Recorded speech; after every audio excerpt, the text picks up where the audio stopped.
When you power on your computer, the next step is usually Google Chrome or Internet Explorer, which is now Microsoft Edge.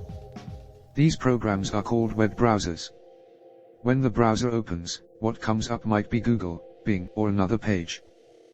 This bar is called the search bar. Select the search bar with a left click. When you type into the search bar and press enter, a search engine takes you to a results page, based on what you typed. What if you want to search again? There should be a new search bar on the page. If not, check above the page. This border, that cannot be scrolled, is the browser window. This bar is called the URL bar. It can bring you to any one website. Say you want to go to the Google page.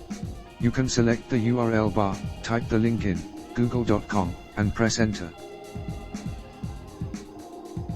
Sometimes you have to use the search bar.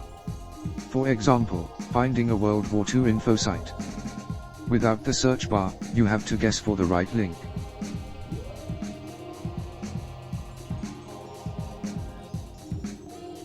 Shoot.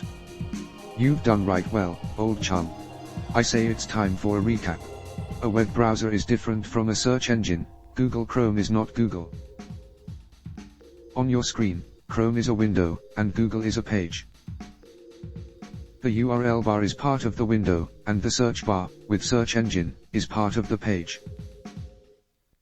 The URL bar goes straight to a website, and the search engine will return a list of websites. The search engine can be found by its name, then .com in the URL bar. Try google.com, bing.com, or yahoo.com. The recap is over. If you had trouble with our tutorial, or you want to find out more, there are links in the description.